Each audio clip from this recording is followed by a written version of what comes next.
duduk dia tu. Dia kecek pula, dia terkaya kecek pula, dia tak boleh kecek. Tu dia.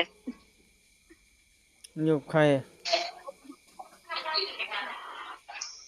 แม่ยายดิละ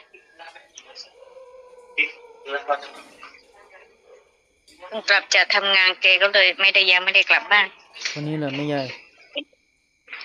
อืม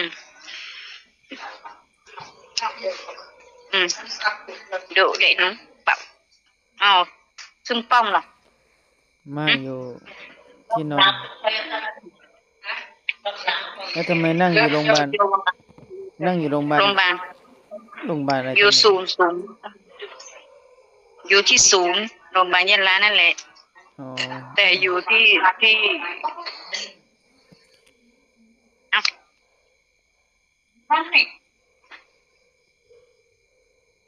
กินข้าวยัง